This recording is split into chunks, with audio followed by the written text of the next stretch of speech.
For 4 decades, we've had the Internet of Information, the Internet that most of us use today. And this Internet vastly improved the flow of data in our economy, but it hasn't really changed how we do business.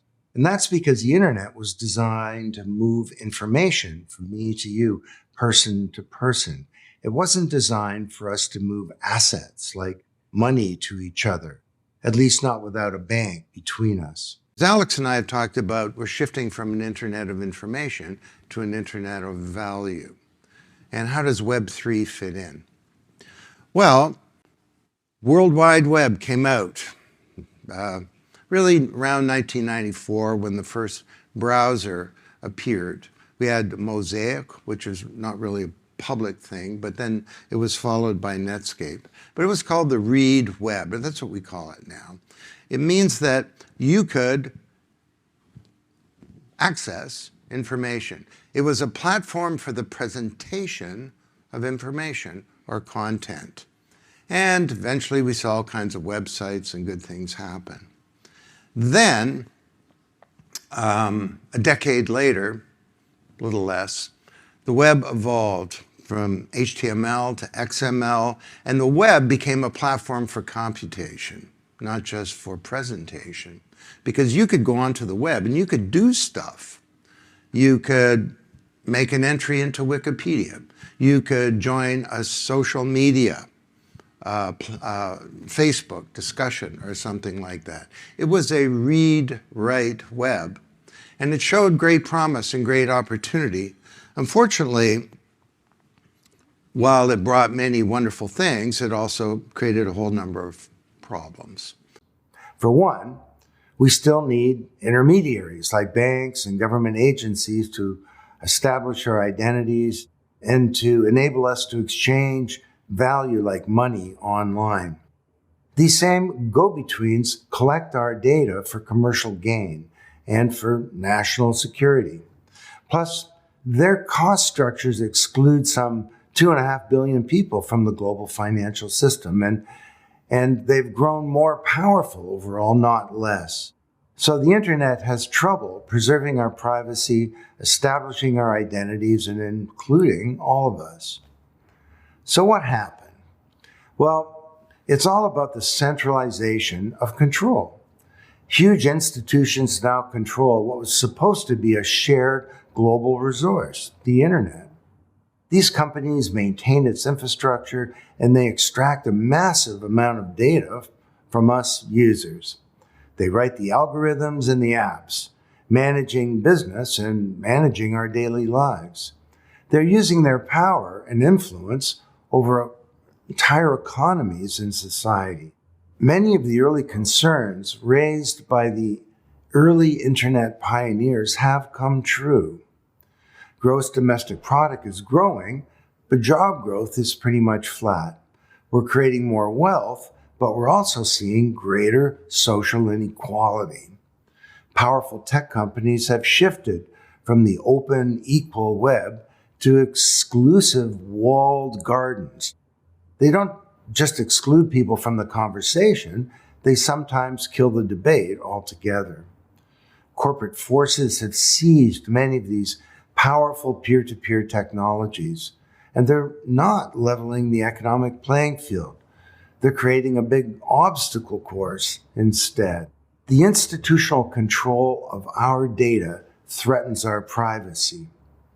Yes, governments of all kinds use the Internet to improve their operations and services. They also use it in quite alarming ways. Even democratic governments use it to spy on citizens, harass dissenters, and stay in power. They can learn almost everything about us from a handful of companies, not to mention what the companies themselves can learn, or what any bad actors can learn by hacking into these systems. So that brings us to the issue of security. Technology doesn't create prosperity any more than it destroys privacy. But technology is at the heart of just about everything, good and bad, in this digital age. The growth of online commerce creates more opportunities for cyber crime. Moore's law, the doubling of processing power every year, also doubles the power of fraud and fraudsters and thieves. Let's call them Moore's outlaws, not to mention spammers, phishers, data kidnappers, and cyberbullies. And when it comes to establishing identity, we still don't know if we're dealing with a bot or a person, or for that matter, as the famous cartoon says, if you're dealing with a dog. Yet we sure do leave a big data trail behind us online.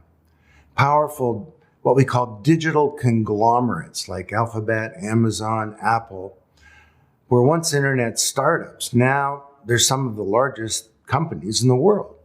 They create amazing value for us, and most people love them. But they're also capturing troves of data. They can create value for themselves.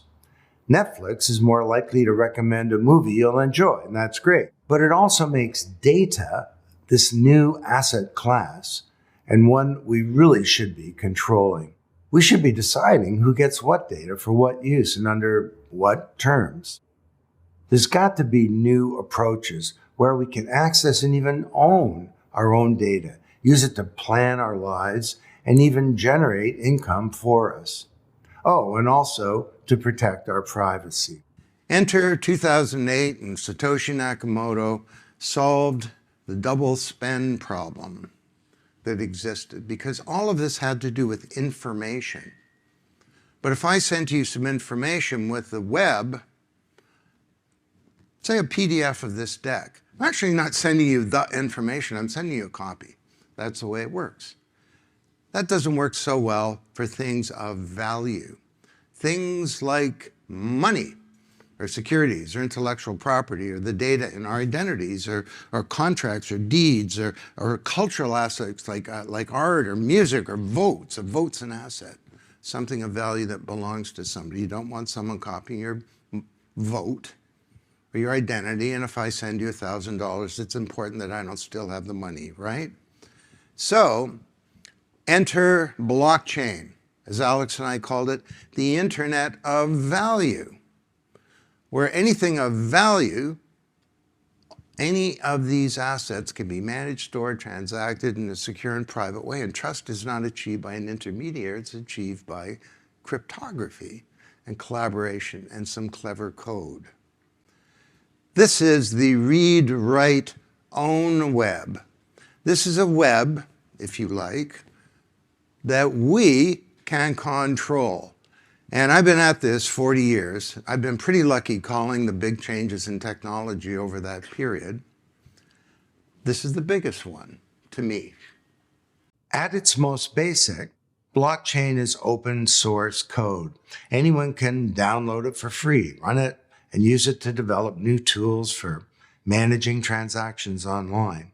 And because anyone can develop it, it holds so much potential. It can be the basis for countless new applications, many we haven't even thought of yet. Their capabilities could transform just about everything.